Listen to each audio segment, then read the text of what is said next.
다 찾으셨으면 제가 봉독하겠습니다. 에스더가 다시 하닥에게 말하고 그에게 명령을 내려 모르드게에게 전하기를 왕의 모든 신하들과 왕의 지방들의 백성들이 알거니와 남자와 여자를 막론하고 누구든지 부름을 받지 아니하고 안뜰에 들어가 왕에게 나아가면 왕의 법은 그를 죽이는 것 하나뿐이며 다만 왕이 그 사람에게 황금 호를 내밀어야 그가 살리이다. 그러나 이제 내가 부름을 받지 못해 왕에게 나아가지 못한 지 이미 30일이나 되었나이다 하라. 그들이 에스더의 말을 모르드게에게 고하매 그때 모르드게가 명령하여 에스더에게 회답하되 너가 왕의 집에서 모든 유대인들보다 더 잘 피하리라고 스스로 생각하지 말라. 이때에 너가 전적으로 잠잠하면 유대인들은 다른 곳으로부터 해방과 구출을 받으려니와 너와 너의 아버지의 집은 멸망하리라. 너가 이와 같은 때를 위해 왕국에 들어갔는지 누가 알겠느냐 하니라. 이에 에스더가 그들에게 명하여 돌아가서 모르드게에게 이같이 대답하게 하되 가서 수산에 있는 모든 유대인들을 함께 모으고 당신들은 나를 위하여 금식하되 사흘 동안 밤낮으로 먹지도 말고 마시지도 마소서. 나도 내 시녀들과 함께 그렇게 금식하리이다. 그리고 나서 내가 법대로 하지 아니하고 왕에게 들어가리니 내가 죽으면 죽으리이다 하며 이에 모르드게가 자기 길로 가서 에스더가 자기에게 명령한 모든 것에 따라 행하니라. 기도하겠습니다. 주님, 오늘 이 말씀을 통해서도 또한 우리에게 도전하시고 우리를 일깨워주시고 또 인도해 주옵소서. 성령님께서 모든 것들을 주관해 주시기를 원합니다. 우리에게 말씀에 초점을 맞출 수 있는 믿음과 또 주님께서 영의 감동을 주시기를 원합니다.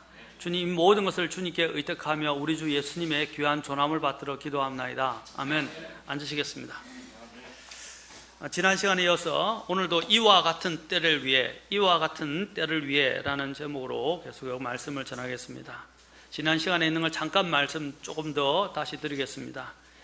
BC 586년 곧 예수님 오시기 전에 586년경에 바빌론에 의해서 이스라엘이 멸망을 당하게 되었죠. 그때 바빌론의 포로로 끌려가게 되었습니다. 하나님께서 이 일들이 일어나도록 한 것은 이스라엘의 불순종과 우상숭배와 죄 때문이었다고 말씀드렸습니다. 오늘 이 에스더의 이야기는 바로 이 이스라엘을 포로로 삼았던 이 바빌론에서 이제 이 바빌론이 결국 그 이후에 일어난 왕국인 페르시아에 의해서 멸망을 당하고 이스라엘 백성들은 페르시아에서 귀속되게 됐던 시기의 내용입니다. 자, 그들이 이제 아까 606년이라고 그랬죠.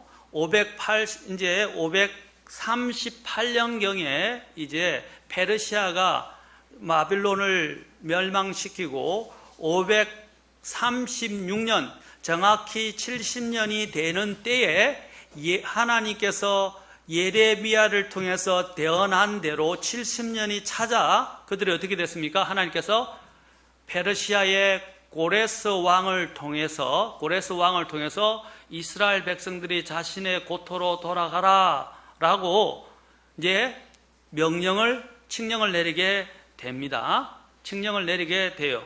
자, 그 칙령을 내리게 돼서 이제 그들이 돌아가라고 했는데 일부에 있는 일부 유대인들은 순종을 해서 돌아갔지만 그들은 원래 그가 돌아갈 고향이잖아요.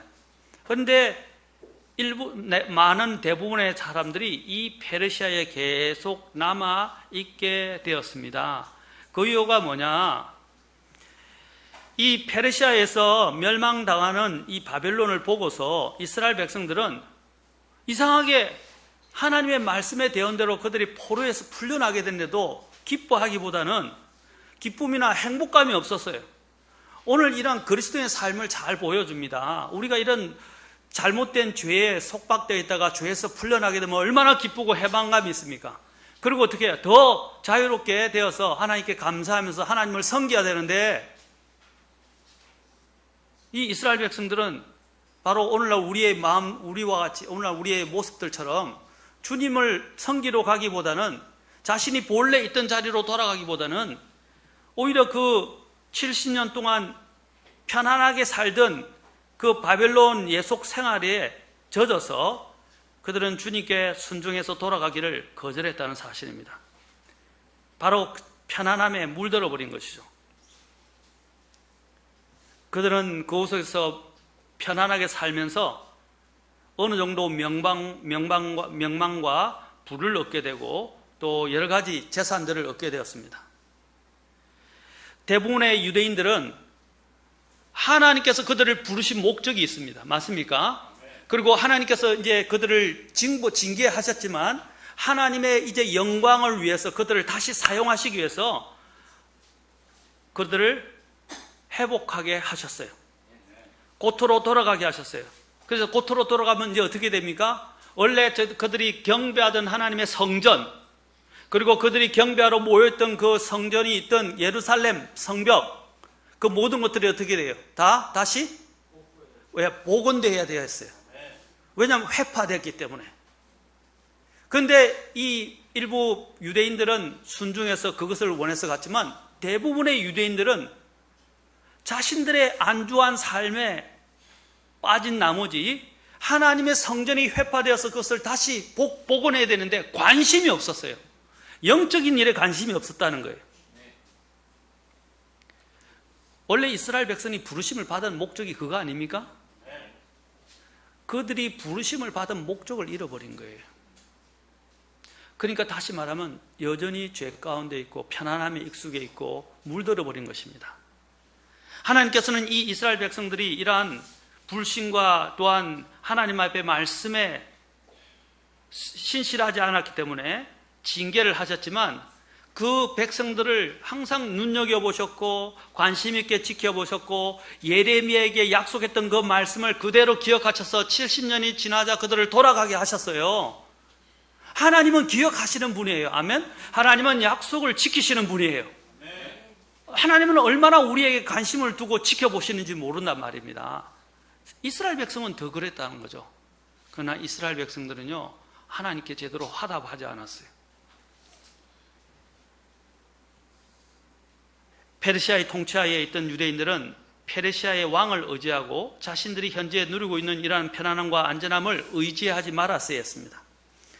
그래서 하나님께서는 그들이 계속해서 불순종과 현실의 편안함 속에 안주하고 있는 이 유대인들을 깨우시려고 이제 어떻게 하셨냐? 이 하만이라는 악한 자를 하나님께서 들어 사용하신 것이에요. 그를 통해서 어떻게 유대인을 일깨우시려고 하신 거예요, 사실은요. 크게 보면. 그러나 이제 유대인에게는 그것이 보이지 않고 하만이 일어나서 어떻게 해요? 이제 유대인들을 죽이려 한다고 생각했던 것입니다. 하나님께서는 이 유대인에게 적대적인 하만이라는 사람을 일으켜 유대인을 위기로 몰고 갔다고 했습니다. 아까 하만이라는 사람이 어디서 난 사람에게서 하각의 자손 후예라고 이야기했어요. 하각은 남겨두지 말아야 할 족속이었어요. 그런데 그들이 불순종해서 남겨둔 그 씨가 이제는 유대인을 죽이는 거대한 권력을 가진 자로 나타나게 되었다는 것입니다. 전에 전 시간에 이야기했죠. 우리에게서 불순종과 죄의 씨를 계속 남겨두면 그것이 지금은 보기에는 뭔가 엎드려 있고 숨어 있고 적은 것처럼 보이지만 때가 되면 어떻게 해요? 그것은 일어나서 우리를 위협하는 무서운 존재로 서게 될 것입니다. 우리 안에 계속 허용하고 있는 작은 죄가, 그래서 스펄전이 유명한 그 모닝 앤 이브닝이라는 그 아침과 저녁에 관련된 묵상의 책에 보면 재미있는 글이 있어요. 제가 번역해서 아마 홈페이지도 올려놨을 거예요. 거기 보면 그랬어요. 작은 포도원을 망치는 허는 작은 여우를 잡으라 그랬어요. 작은 여우. 그 작은 여우를 보면 연한 포도를 어떻게 해요? 망친다 그랬어요. 포도원의 특히 연한 포도들을 망쳐요. 그 포도원을 허는 무슨 여우요? 작은 여우. 그 스펄전이 그걸 가지고 뭐라 했냐? 우리 안에 남겨둔 작은 죄가 얼마나 나중에는 크게 우리들을 위협하게 되는지에 대해서 적어놨단 말입니다. 우리가 사소하게 생각하고 아무렇지 않게 생기는 그 죄가 우리를 나중에는 파탄에 하나님께로부터 완전히 멀어지게 만들거나 심지어는 멸망으로 이끈다는 건 사실이에요. 우리는 그렇게 생각합니다. 작은 죄니까 괜찮겠지. 작은 불순종은 괜찮겠지. 우리가 얘기합니다. 살인은 크게 생각을 하는데, 간음은 크게 생각을 하는데, 거짓말은 크게 생각 안 하죠. 맞습니까? 그런데 그 작은 거짓말이 계속 허용되면 어떻게 되죠? 어떻게 됩니까?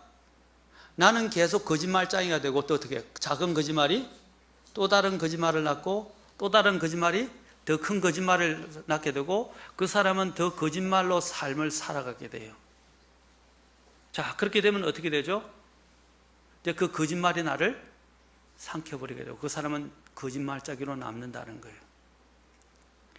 우리는 작은 죄가 결코 가볍지 않다는 것을 알아야 됩니다.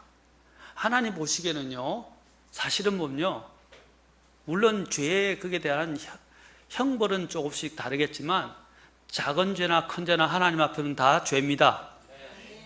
맞습니까? 근데 우리는 그걸 인식하지 못해. 나는 내가 생각하기에 작은 죄는 하나님이 별로 그렇게 관여하지 않을 거, 중요하게 생각하지 않을 거라고 생각해요. 그러나 큰 죄에 대해서는 굉장히 그것을 또 크게 생각하고 큰 죄만 짓지 않으면 된다고 생각해요. 우리가 또한 거짓말에 대해서 이야기했지만 여러분 이것도 마찬가지입니다. 하나님이 하라는 거 하지 않는 것도 죄예요. 하지 말라는 것을 하는 것도 죄지만 하라고 한 것들을 하지 않는 것도 죄입니다. 또 주님이 뭐라고 했어요? 믿음으로 하지 않은 것도 뭐라고 그랬어요? 죄다고 하셨어요. 믿음으로 하지 않는 것도 죄예요. 그런데 우리는 살면서 그냥 하라는 거 하지 않는 거는 괜찮다고 생각하고 그냥 넘어가고 무마하고 넘어가요. 쉽게 생각한다는 거죠. 그리고 아까 얘기했지만 내가 믿음으로 하지 않은 부분에 대해서도 아무렇지 않게 생각해요. 우리가 왜 자기 전에 하루의 삶을 돌아봅니까? 잠자리에 들기 전에 오늘 하루의 죄, 하루의 악, 이 모든 것들을 주님 안에서 다 정리하는 거 아닙니까? 그렇죠? 그런데 우리는 아무렇지 않게 그냥 잠자리에 든다 이 말이에요. 그리고 일어나서도 하나님을 기대하는 마음이 없어요. 그냥 기대하는 마음이 없어요. 세상에 찌들려서 그 찌들린 모습으로 다시 이 세상 새롭게 시작된 하루를 시작합니다. 그러니까 세상이 힘들죠. 하루 일어날 때 몸은 고단하지만 주님이 오늘 나에게 하루를 주신 것과 주님을 기대하고 주님과 함께 간다는 그 하루를 생각해 보세요. 여러분, 주님 없이 사는 인생 자체가 죄예요. 맞지 않습니까? 우리는 주님 없이 살 수 없어요. 이스라엘 백성도 주님 없이는 살 수 없는 존재였어요. 그 미약한 그 족속들을 하나님이 바빌론에서 불러내셨잖아요. 그리고 그들을 크게 사용하셨잖아요. 다른 백성들이, 족속들이 누릴 수 없는 특권들을 그는 누렸어요. 저와 여러분 같이 하찮은 존재들을 하나님은 눈여겨보셔서 부르셨다 이 말입니다. 그런데 우리는 어떻게 생각합니까? 우리가 그 하나님이 허락해 주신 삶에 젖어서 정말 우리에게 부르신 그 목적을 생각하지 않고 여전히 불순종 가운데 있고 안주한다면, 삶에 안주한다면 하나님이 어떻게 하시겠어요? 하만이란 사람을 일으킨다 이 말입니다. 그 죄의 씨가 더 커져서 어떻게 해요? 이제는 나를 삼킬 듯이 이렇게 큰 거인이 되어 나타난다 이 말입니다. 나의 모든 것을 위협하게 된다는 것이죠. 그때 여러분들은 무서워 벌벌 떨게 돼요. 그러기 전에 어떻게 해야 돼요? 아까 작은 죄도 주님 앞에서 다 빨리 처리해야 돼요. 우리가 죄를 완전히 이길 수는 없어요. 그러나 더 좋은 방법이 있어요. 죄를 지으면 어떻게 해야 돼요? 빨리 자백하라 이 말입니다. 주님과 정리하시고 주님과 해결하세요. 가급적이면 죄를 짓지 말아야 되지만 어떤 때는 내가 부족하고 연약해서 죄를 또 짓게 될 수도 있어요. 그러면 어떻게 해요? 죄를 계속 남겨두지 말고 빨리 죄를 해결하세요. 그 해결되지 않은 작은 죄가 어떻게 한다고요? 하만처럼 커진다 이 말입니다. 골리앗처럼 커진단 말입니다. 그리고 나의 삶을 위협한다는 것입니다. 나의 신앙생활 자체를 위협한다는 것입니다. 불순종이 얼마나 무서운지 모른다 이거예요. 그런데 우리는 불순종을 가볍게 생각해요. 성경에서 뭐라 해서 불순종은 자 그랬어요. 좋은 습관인 줄 알고 자꾸 좋은 습관을 만들어내요. 나쁜 습관은 어떻게 하죠? 나쁜 습관을 만들어내죠. 아까 그랬죠. 작은 죄가 우리를 삼키는다고 했는데 우리가 하는 말 중에 있죠.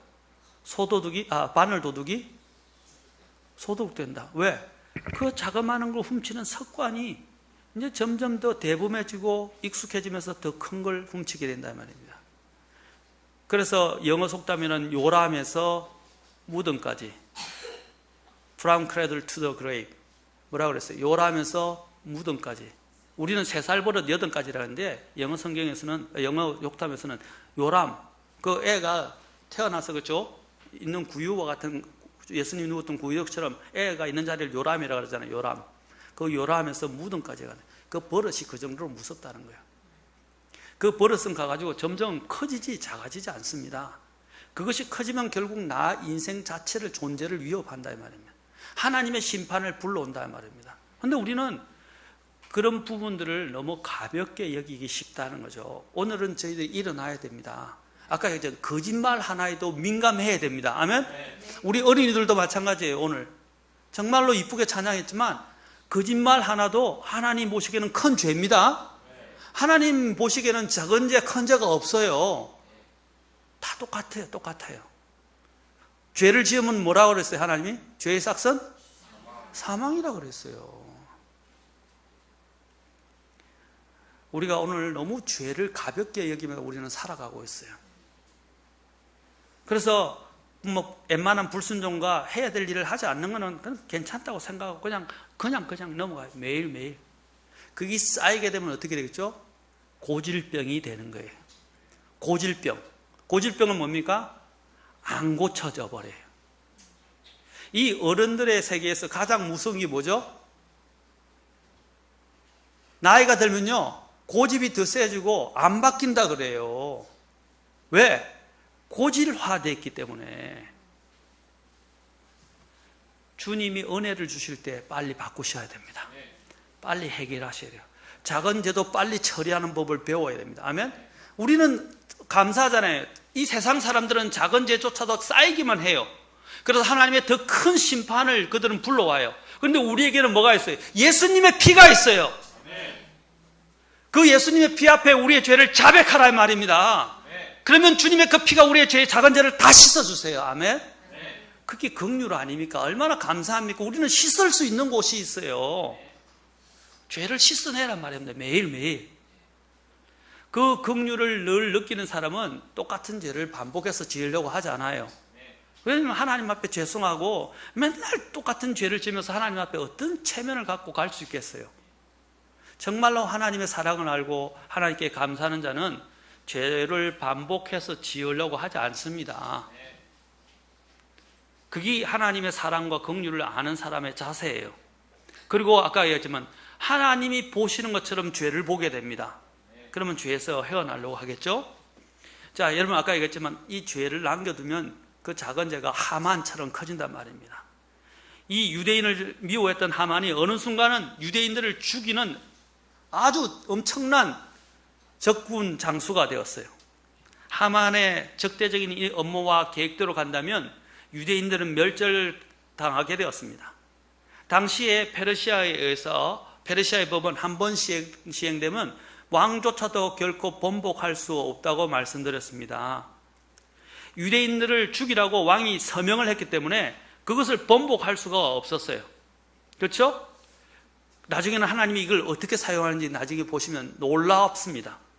왕이 그런데 유대인이 죽게 되었을 때 이제 이 사실을 알게 된 모르드게가 어떻게 했죠? 이제 이 에스더에게 가서 오늘 말하는 내용이 여기에 있는 것입니다. 자, 모르드게가 이제 에스더에 가서 이야기를 했는데 에스더가 왕에게 부르심을 받지 않고 나가면 그렇죠?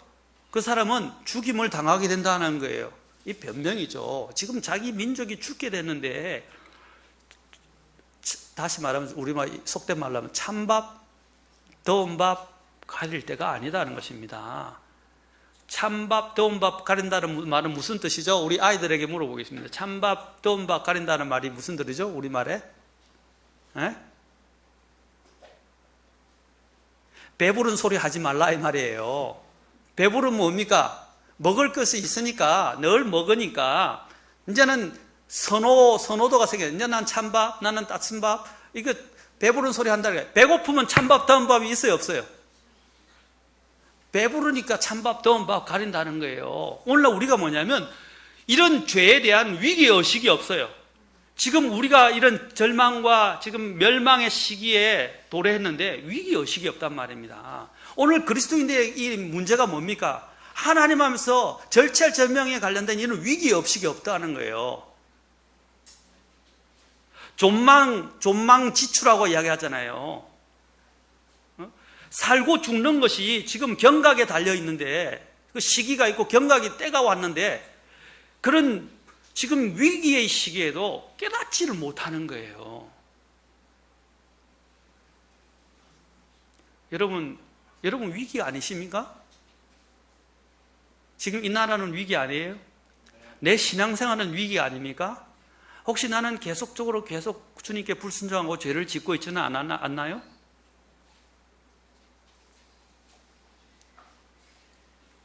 혹시 여러분 삶에 내가 생각하지 못하는 하만과 같은 나를 위협하는 삶의 문제가 나를 지금 감싸고 있지는 않나요? 여러 가지 사건들로 인해서 진퇴양난에 빠져 있지는 않나요? 진퇴양난이 뭐죠? 요리 가도 문제고 저리 가도 문제고 오도 가도 못하는 거예요. 오도 가도 못해서 죽게 생겼다는 거예요. 그런데 아까 얘기했지만 찬밥 더운 밥 못 가리고 내가 죽는지도 모르고 있는 거예요. 에스더가 그랬단 말입니다. 모르드게가 알려줄 때까지는 에스더가 깨닫지 못했어요.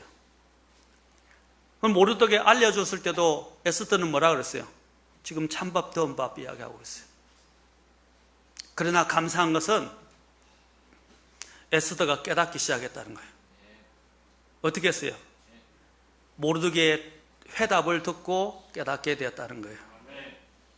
자, 모르드게가 어떻게 이야기하면 오늘 본문에 다시 가서 이야기할 때 에스더의 말을 듣고 모르드게에게 고하니까 모르드게가 이제 명령해서 에스더에게 다시 회답을 합니다. 뭐라고 합니까? 너가 왕의 집에서 12절 모든 유대인들보다 더 잘 피하리라고 스스로 생각하지 말라. 에스더는 유대인 아니었나요? 유대인이었죠. 그녀도 유대인들이 다 죽임을 당하면 왕의 법은 한 명도 남겨주어지고 왕후라 할지라도 예외 없이 죽임을 당합니다. 맞습니까? 우리가 생각하면 나는 예외다고 생각하는 거예요. 나는 안 그럴 거라 생각을 해요. 주님이 일러주신 누가복음의 말씀에 여러분 놀라운 말씀 16장인가 그렇죠? 17장인가? 놀라운 말씀이 있어요. 예루살렘에서 망대가 무너져서 수많은 사람이 죽었어요. 죽었을 때 사람들이 또 많은 사람들이 그 갈릴리 사람들의 피를 섞어서 희생제물로 드리는 일들도 일어났어요. 왜냐하면 그들이 반역을 했기 때문에 주님이 그걸 언급하시죠. 자, 그럴 때 사람들이 뭐냐면 그 예루살렘 망대가 무너지게 된 이유가 그들이 자신들보다 죄가 더 많아서 죄 때문에 하나님이 그들을 멸망시켜서 죽게 했다고 생각하는 거예요. 주님이 한 예를 더 드시면서 뭐라고 하셨어요?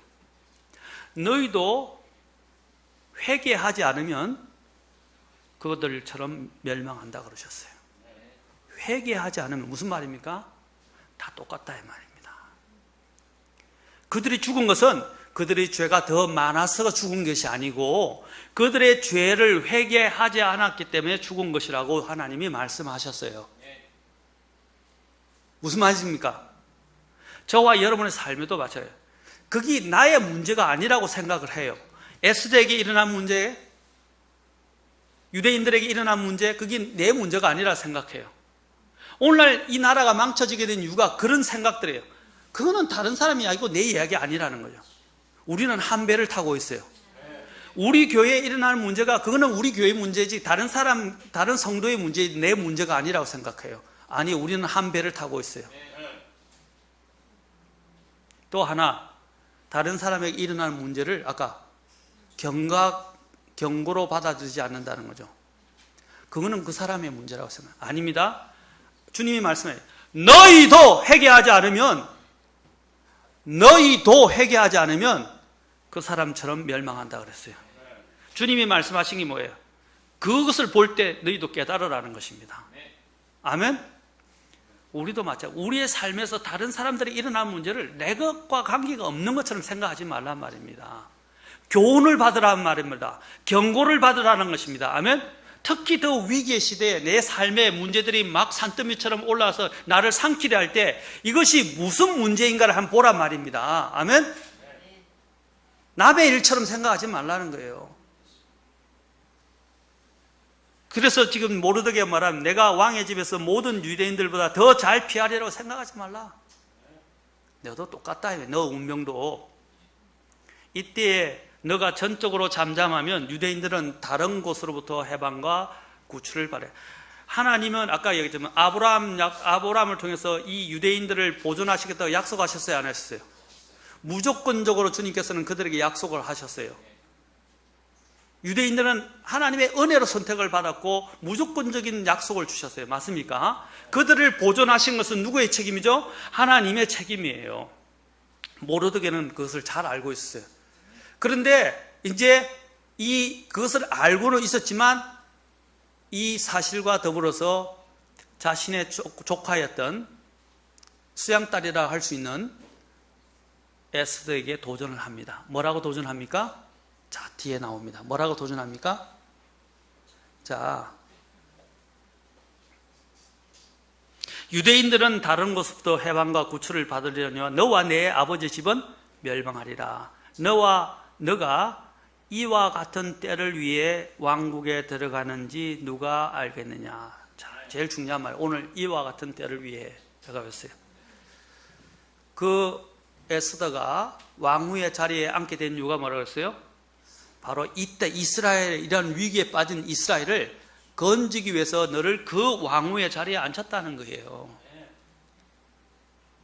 전 시간에 잠깐 이야기했죠? 그가 미인이기 때문에 굉장히 너무너무 이뻐서 사람들의 눈에 드러나서 그가 뽑힌 게 아니에요.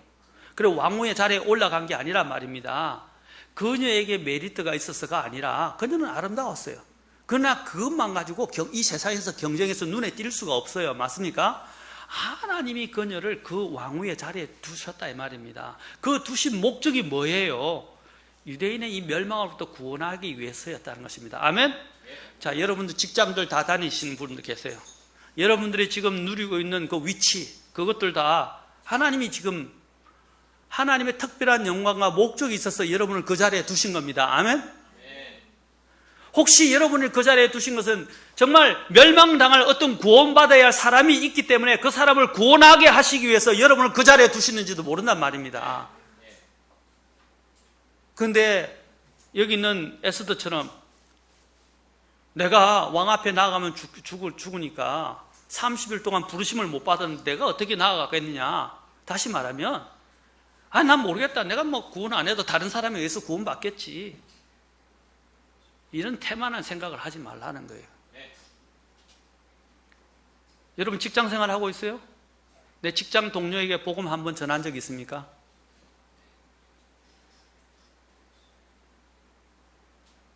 하나님이 왜 여러분을 그 자리에 두셨어요? 왜 그 직업을 갖게 하셨어요? 복음 전한 적이 있으세요? 예수님을 한번 나눈 적이 있습니까? 복음 전도지 주신 적이 있어요? 여러분이 살고 있는 그 집의 이웃들하고도 아마 잘 알고 지낼 거예요. 그 이웃들에게 전도지라도 한번 주신 적이 있으세요? 왜 하나님이 나를 그곳에 두셨죠? 왜 하나님이 나를 그런 직업을 허락하셔서 그 직업 속에서 살게 하셨죠? 죽어가는 사람들이 있어요. 적어도 한 번은 그들이 믿든 안 믿든 문제는 그들의 문제예요. 그들이 책임져야 돼요. 맞습니까? 내가 해야 될 책임이 뭐죠? 복음을 한 번이라도 전하라는 것입니다. 아니면 전도지라도 한 번 주라는 것입니다. 아멘? 그리고 어떠한 이런 모습 속에서 어떤 죽어가는 영혼들을 구원하시게 하시려고, 아니면 하나님께서 특별하게 영광을 드러내게 하시려고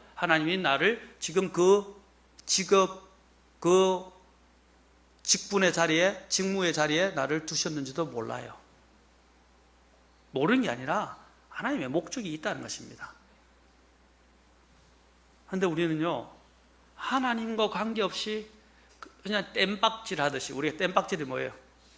그냥 그것만 모면하기 위해서, 먹고 살기 위해서, 모면하기 위해서 그 직업을 갖고 살아가거나 그냥 막 살아가는 사람들이 많이 있어요. 인생은 땜박질이 아니에요.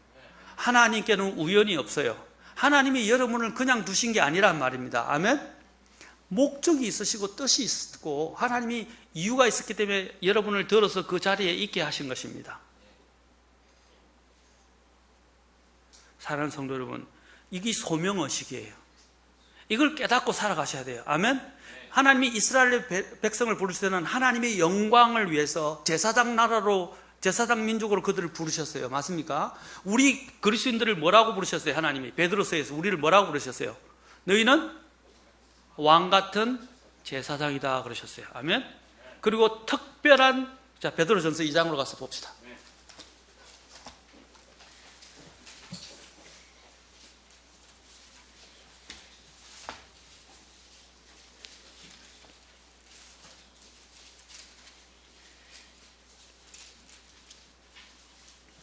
베드로전서 2장의 9절 같이 읽겠습니다. 자, 베드로전서 2장 9절과 10절도 읽으시는 게 좋아요. 9절, 10절.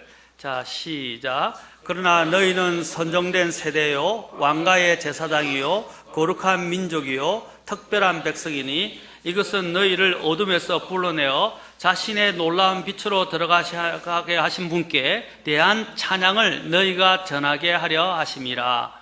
너희가 지나간 때에는 백성이 아니었으나 이제는 하나님의 백성이요 긍휼을 얻지 못하였으나 이제는 긍휼을 얻었느니라. 뭐라 해서 이전에는 우리 하나님의 백성 아니었죠. 맞습니까? 그런데 하나님의 엄청난 긍휼로 말미암아 우리가 하나님의 백성이 됐어요. 자, 그러면서 2장 9절에서 우리를 다시 우리의 포지션, 지금 새로운 위치가 무엇인지를 이야기합니다. 자, 보세요. 선정된 세대다. 택함 받았다 이 말입니다. 두 번째 뭐라고 그랬어요? 제사장이요. 그것도 어떤 제사장이에요? 왕가의 제사장이라고 그랬어요. 그리고 거룩한 민족이고 특별한 백성인데, 자, 이것은, 자, 이것이 중요해요. 그 목적이 나와요. 목적. 자, 목적이 뭡니까? 그 목적은 너희를 어둠에서 불러내어 자신의 놀라운 빛으로 들어가. 우리는 어둠 속에 있었는데 빛 가운데로 들어갔어요. 맞습니까? 그런데 그 분께 대한 뭐라고요?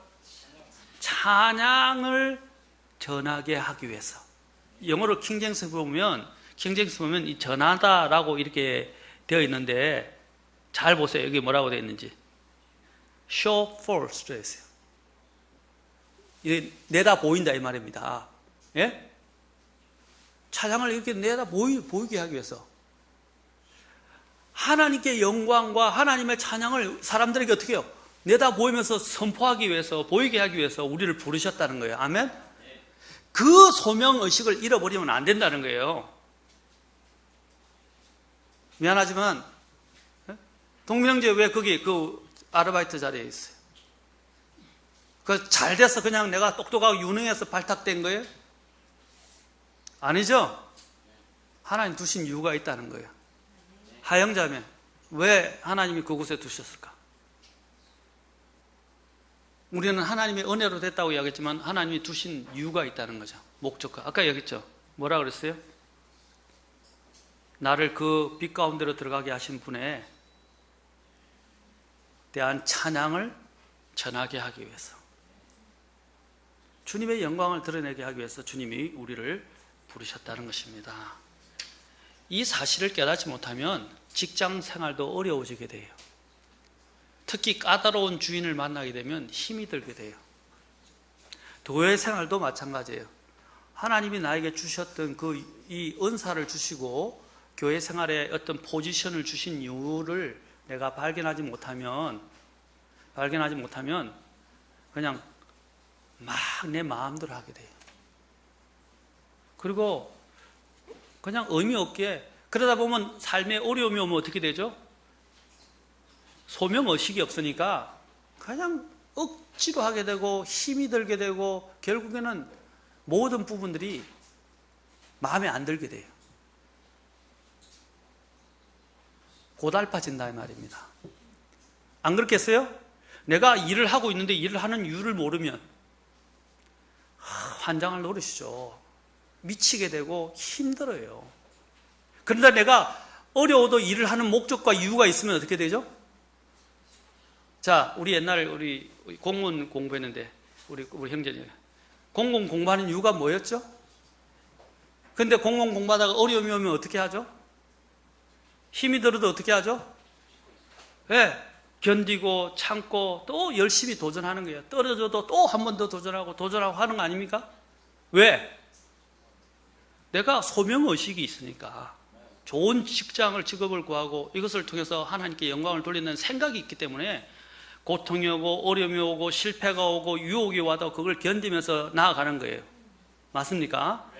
마찬가지예요. 우리가 하나님에 대한 이 부르심에 대한 의식이 없고 하나님이 나를 이 자리에 둔 목적을 이해하지 못한다면 내 삶 자체가 어려워져요. 만약에 하다가 조금 어렵다 그러면 소명의식이 없으면 어떻게 되죠?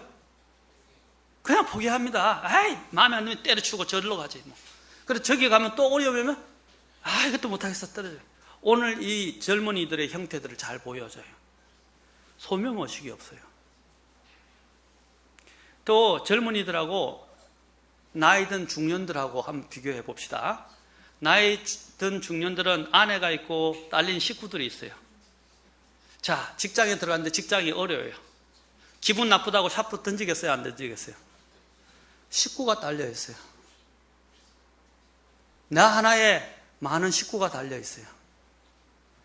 참고 참아야 돼요. 생각하고 생각해 봐야 돼요. 맞습니까? 근데 청년들은 어떻게 해요? 식구가 없어요. 그러니까 어떻게 더 샤표를 던지기 쉽다 이 말입니다. 무슨 말을 하느냐? 우리가 삶을 살면서 그런 소명의식이 없으니까 아무렇지 않게 그냥 삶을 살아가게 돼요. 하나님이 오늘 이 자리에 모두 있게 된 모든 것은 하나님의 은혜입니다. 그리고 하나님이 이유가 있고 목적이 있어서 저를 그곳에 두셨습니다. 아멘? 이 사실을 못 깨달으면요, 내 신앙생활, 내 개인적인 생활, 영적인 생활 모든 것이 다 흐트러지게 돼 있어요. 오늘 일깨우는 게 그거예요. 하나님, 이 모르드게를 통해서 하나님께서 에스더를 일깨웁니다. 뭐라고 말합니까? 네가 그 왕국에 들어가게 된 것은, 왕후의 자리에 앉게 된 것은 뭐 때문이라고요? 이와 같은 때를 위해, 곧 유대인을, 위기에 빠진 유대인을 구원하게 하려고 하나님이 너를 그 자리에 두셨다 라는 것입니다. 아멘? 그러자 이제 에스더가 깨닫게 돼서 같이 금식하면서 합시다 이렇게 이야기를 해가지고 3일 금식을 한 후에 그녀가 아까 뭐라 그랬어요? 왕에게 부르심을 받지 않는데 나가면 죽는다 그랬죠? 그녀가 어떻게 합니까? 이런 고백이 나와야 돼요. 어떤 고백이라고요? 죽으면 죽으리다. 저와 여러분은 이런 절체절명에서 죽으면 죽으리라는 이런 결단이 있으십니까? 이런 결단이 없으니까 그냥 삶이 그냥 무너지는 거예요. 오늘 우리가 배워야 할 것은 바로 이 에스더와 같은 결단이에요. 죽으면 죽으리라. 그녀는 이제 때를 알게 되었어요.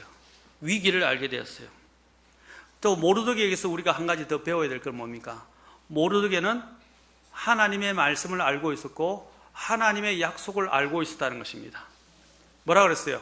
유대인은 어떻게 되든지 구원 받는다 그랬어요. 그것은 뭐냐? 아브라함을 통해서 하나님이 유대인들을 지키시겠다는 그 약속을 그는 알고 있었다는 것입니다. 아멘? 그러나 그런 위기의 때에 그들을 구원하는 일들에 하나님께 내가 결단을 해서 죽으면 죽으리라고 결단하고 하나님께 드리면 하나님이 나를 어떻게 해요? 들어 쓰실 수 있어요. 그러나 내가 죽으면 죽으리라고 생각하지 않고 결단하고 하나님께 드리지 않으면 어떻게 해요? 나는 하나님께 그 부르심을 받은 목적대로 쓰임을 받지 못한다. 다시 말하면 어떻게 되는 거죠? 용도 폐기되는 거예요. 우리가 어떤 목적 때문에 썼는데 필요 없으면 어떻게 하죠? 그거 나중에 쓰레기통에 버리죠. 용도 폐기예요. 폐기물이 되는 거예요. 마찬가지로 우리가 하나님께 부르심을 받은 목적과 이유가 있다는 것입니다. 그걸 위해서 준비해야 돼요. 아멘? 그래서 아무런 소망 없이 아무런 이유 없이 그냥 막 살아가지 말라 이 말입니다. 하나님을 의식하고 하나님이 내게 나는 모르지만 어떤 때를 위하여 이와 같은 때를 위해서 하나님이 나를 두셨다라는 생각을 갖고 항상 깨어있기 바랍니다. 그러면 하나님이 때가 올 때 여러분은 그걸 알게 되고요. 여러분 자신을 결단하게 되고 하나님의 영광을 위해서 하나님이 여러분을 놀랍게 사용하실 것입니다. 아멘? 그리스도인답게 살아가시 깨어 있으십시오. 위기의 때에 하나님 나를 어떻게 사용하실 건지에 대한 기대를 하십시오. 그러자 어떻게 됐어요? 이 에스더는 하나님께 쓰임을 받게 되고요. 하나님께서 놀랍게 해서 왕이 어떻게 했어요? 그 에스더를 볼 때 그 밤에 에스더가 나타났는데 그 에스더가 나타나면 어떻게 해요? 에스더는 죽임을 당하는데 왕이 어떻게 했어요? 너무 아름답게 보여가지고 반해버렸어요. 그래서 어떻게 합니까? 홀을 내밀어서 왕의 홀을 내밀어서 어떻게 했죠? 그 홀을 만지면 모든 부분들이 허락이 돼요. 용서가 돼요. 아니면 반역죄로 죽는 거예요. 모든 게 용서되었어요. 그따가 뭐라고 말해요? 내 왕국의 절반이라도 너에게 죽을 테니까, 뒤에 보니까 뭐래요? 내 왕국의 절반이라도 줄 테니까 말하라 그러는 거예요. 그래서 소원을 말해보라 이렇게 해요. 야, 이 하나님의 긍휼이, 하나님의 이 역사가 아니군요. 이런 일이 일어날 수가 없어요. 아멘? 제가 직장에 다닐 때 제가 항상 하나님 앞에 고백한 것이 있어요. 물론 뭐 세상 사람들 앞에서도 저도 뭐 똑똑하다, 일 잘한다 이런 이야기를 많이 들었어요. 근데 직장에 들어가니까 직장에서 얼마나 경쟁이 치열한지 그게 당해낼 수가 없더라고요. 정말로 공부하고 제가 그때 기획실에 있을 때도 기획실에 밤낮으로 공부를 하고요. 계속 그 경쟁 속에서 살아남으려고 하는데 저는 그렇게는 안 했어요. 저는 퇴근하면 더 이상 직장 일을 쳐다보지도 않았어요. 하나님 섬기는데 바빴기 때문에 피곤하고. 그런데 제가 기획을 할 때 어려운 일이 있었어요. 이 기획안을 짜야 되는데 정보가 있어야 기획안을 짜죠. 그런데 놀라운 일이 뭔지 아십니까? 창세기 39장을 보여주셨어요. 하나님께서 요셉이 보디발의 집에서 하나님의 은혜를 입었다 그랬어요. 그리고 하나님께 은혜를 입으니까 하나님께 호의를 입으니까 어떻게 해요? 하나님이 보디발의 집에서 또 보디발의 눈에 은혜를 입게 하시고 그리고 보디발의 집에도 원성하게 해주세요. 맞습니까? 또 요셉이 감옥에 갔을 때도 어떻게 했죠? 하나님이 함께 하시니까 간수의 호의를 입게 하시고 간수의 눈에 띄게 되는 거예요. 자, 이런 역사가 요셉이 잘했을까요? 물론 요셉의 믿음도 있었겠지만 하나님이 함께 하셨기 때문입니다. 아멘. 하나님의 은혜를 입었기 때문이에요. 그래서 제가 아까 직장 이야기하다가 말씀드린 거지만 그 창세기 39장을 보여주셨어요. 그거 읽으면서 하나님 앞에 고백했어요. 하나님, 제가 이런 일들을 너무 중해서 제가 감당할 수 있고 저는 소스가 없습니다. 어떻게 해야 될지 모르겠습니다. 하는데 어떻게 앉았어요? 저희 팀장이 소스를 제공해주고 제가 또 회사 업무 보고 있는 분들이 보통 다른 부서들이 기획실하면 악명이 높아가지고 서로 협조를 안 했어요. 다른 부서와 다른 합작회사들이 협력을 안 했어요. 그런데 어떻게 하냐면 저한테 와서 저를 보고는 저를 좋은 사람으로 평가하면서 다른 사람이라면 내가 정보를 안 주겠는데 이중승 씨라면 정보를 주겠다면서 정보 뭉뚱그리를 내주는 거예요. 놀랍지 않아요?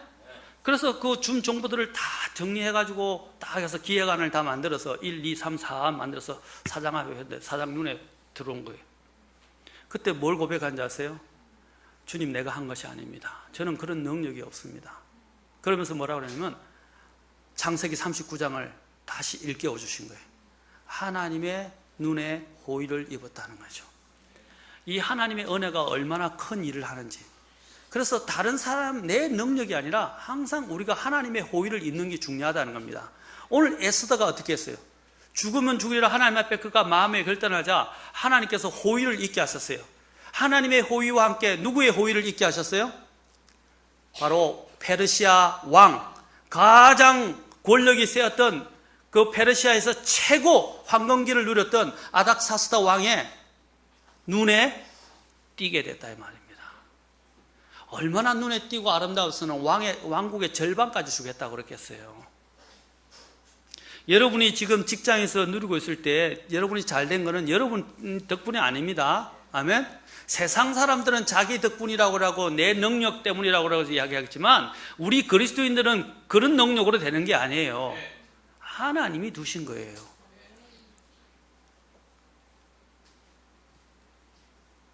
하나님이 여러분을 졸라고 이 자리에 두신 게 아니에요. 사랑하는 성도 여러분, 하나님의 소명의식을 잃어보지 마십시오. 그리고 하나님이 부르실 때 준비되어 있으십시오. 그리고 주님이 부르실 때 변명하지 마세요. 그리고 주님이 이때를 위해서 부르셨다 하시고 너를 사용하시겠다 하면 예 주님하고 응답하시기 바랍니다. 이사야서 6장에서 이야기할 때 내가 누구를 보낼꼬 라고 이야기했을 때 이사야가 뭐라고 주님께 응답했습니까? 내가 여기 있나이다 나를 보내소서. 내가 여기 있나이다 나를 보내소서. 자, 주님이 십자가에 가시기 전에 이제 예루살렘에 입성하기 위해서 나귀가 필요했어요. 맞습니까? 그것은 주님의 예언을 성취하는 데 있어서 되게 중요해요. 왜냐하면 그 성경에 예언되기를 나귀를 타고 입성하신다고 되어 있거든요. 그래서 주님은 그 대언을 아셔서 나귀가 필요하셨어요. 그래서 자기 제자들을 보냈는데 나귀가 저쪽으로 가면 나귀가 있을 거다. 그 나귀를 풀어서 갖고 오너라 이렇게 했어요. 자, 잘 들으세요. 나귀가 필요하다 그래 보냈는데 나귀를 풀어서 오는데 그 주인이 뭐라고 그러냐면 왜 나귀를 갖고 가느냐? 그랬어요. 근데 그 제자들이 뭐라고 대답했어요? 주님이 쓰시겠다라고 했다. 그러니까 그 나귀 주인이 어떻게 했죠? 가져가십시오.